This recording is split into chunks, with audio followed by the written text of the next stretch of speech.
Hey guys, KIRAKIRA Precure episode 41. Can you guys believe it? It's been 41 episodes of this amazing season, and I am kind of sad to see this last part of KIRAKIRA Precure. We're less than 10 episodes away from the ending. We're almost there. That leaves me very sad because I'm enjoying it so much. But let's talk about this episode. So finally we have Picario back, Julio, Ryokun, so many names.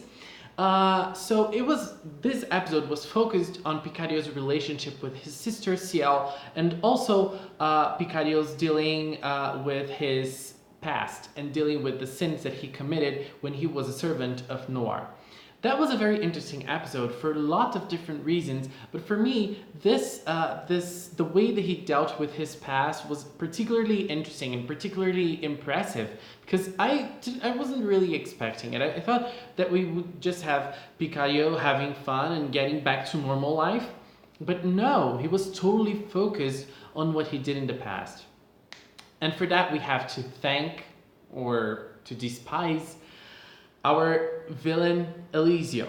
Eliseo had a meetup with Noir, and it was very interesting because someone commented on, I think it was on my last video of KIRAKIRA Precure episode review, that Noir is not a very interesting villain because he doesn't do anything. He's just there. He's just there on the background. He's not scary as Eliseo, and I don't know, it's just, it feels very strange. So it's interesting to see that he was appearing in this episode, but I was totally focused on Eliseo. All I want to know, all I want to see is Eliseo. I want to see Eliseo acting. I want to see Eliseo doing things. So it was very interesting. The conversation that they had about destroying Precure was the most interesting part. But I really want to see Eliseo's backstory. I want to learn how Eliseo got to be Noir's pawn. But okay, so in this episode we've had Ryokun, Julio, Picario being confronted by the people of Strawberry Hill, not because they remembered who he was, because they didn't, but he was confronted because someone has been stealing KIRAKIRA. And I think that Eliseo had a great plan, and it really worked. But when I first saw it, I knew it wasn't Julio. I knew it wasn't Picario. But I was a little like, is Picario doing this for some reason? But I was pretty sure who the mastermind behind it was. And the most interesting part about it was that Chocolat and Macaron, they really catched up very quickly, and that's a very interesting point because they're the most mature girls of the group, so they weren't really concerned about Picario's well-being. Of course they were, but they were more concerned about finding a point of correlation and trying to win that, trying to get the problem away, trying to solve the problem in a more efficient way. So kudos to them. That was an amazing thing. And I loved how we've had like two teams working in different places in different ways in this episode. And I liked it. But let me talk about Bibudi first. Then let me get to Picario then. Bibudi obviously is an amazing character. I love seeing her. I love seeing her in action, you know, just talking because she's amazing. I love her voice actor. And Ciel said something very interesting because now they're going to live as a three-piece family because Bibudi lives with Ciel now, and now Picario is going to live with them. So we have the twins and a friend, and it was very nice seeing Ciel call Bibudi a friend because Bibudi might have that explosive personality, but they seem to be getting along pretty well. Bibudi is always there by Ciel's side. She's always working with her. She doesn't complain about having to work. I love it. I really love Bibudi, and I love the little details, the little attention she's been given. I mean, it's small, but it's good. But I have to say, Picario's way of dealing with his past sins was the most interesting part of this episode. Because sometimes when a villain gets purified, I think that they kind of forget what they did. They might have something on the back of their minds, but they get over it so easily. And Picario could have easily said, I was forgiven by Lumiere last episode. Lumiere gave me her powers last episode. I was able to help the cures last episode. not last episode, but you know what I mean. I was able to have the cures. I was able to get the powers from Lumiere, so I am forgiven. I have no sins anymore. But he didn't do that. He still had it on the back of his mind, and the show worked it out perfectly, the way that he handled it, the way Ciel handled it, and what I liked the most about it. Ciel didn't give up on him, and Ciel went after him, and she knew that he was searching for an answer, that he was searching for a way of putting out his feelings towards the sweets, because that's what he loves doing the most. And he wasn't finding a way. He was afraid, because back then, way before he turned into Julio, he wasn't being able to bake his waffles. His waffles were stained with the power of the dark KIRAKIRA, because he was feeling jealous. He wasn't feeling good, so it was being transmitted to the sweets. And that was very interesting. That was really interesting, that he was trying to find a way. So he wanted to run away. He couldn't find a way, so he wanted to run away. But fortunately, we have Ciel. Pecorin also helped. We have Ciel to talk him out of it.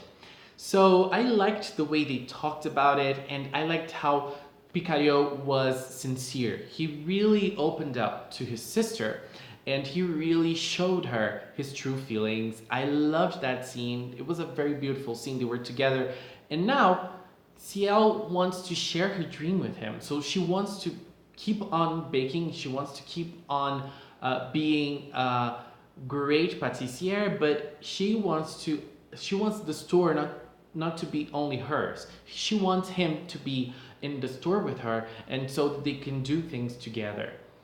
That was so beautiful, and I loved how when he was opening up and she just told him, I am so happy. I am happy because you're telling me. I'm happy because you are opening up to me. That means he believes in her now. That means that he really believes in his sister, and that's the most amazing thing that we could expect from him. Other great things that happened in this episode: Chocolate and Macaron fighting together against Dark Rio. They fought. The fight was simple, but it was very nice.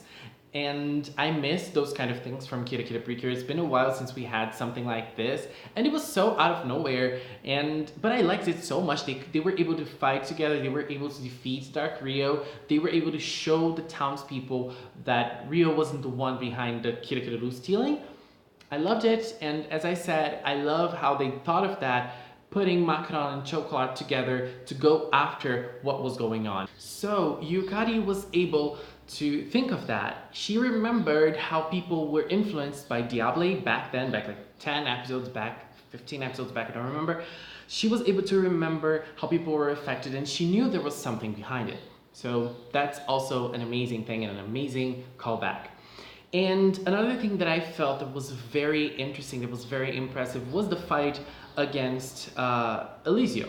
Eliseo, he kind of looked scary. And it's interesting because he said last episode that all of his cards are past villains that he captured. So that card that he used was probably Noir Pawn back then. We're not gonna know about it, but it was probably like that. And he kind of became very scary, but he was not that strong. You know, he didn't really feel that strong in this episode at all. But it was very nice seeing them fight together against him. They weren't able to reach him. That's kind of stupid for Precure. Come on, Precure. The cures are usually stronger than that.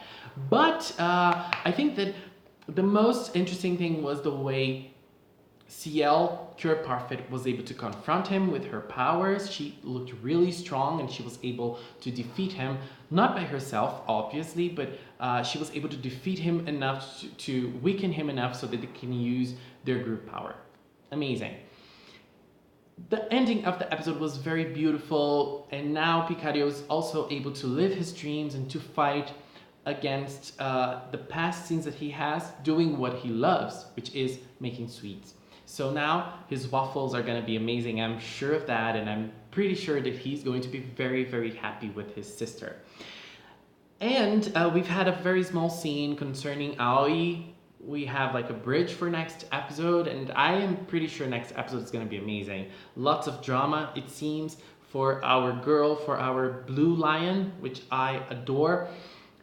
I'm very excited because next episode we're gonna have Misaki. Misaki is the vocalist of Ganache and I love her. I love every episode concerning Aoi so far. All of her episodes have been amazing. They've been top notch, one of the best of the season, and I'm pretty sure next episode is also going to be great. And I hope that we have some music. This episode we've had Parfit's theme, and I love that. But next episode we're gonna have the best songs, which are Aoi's songs, and maybe Misaki's song as well.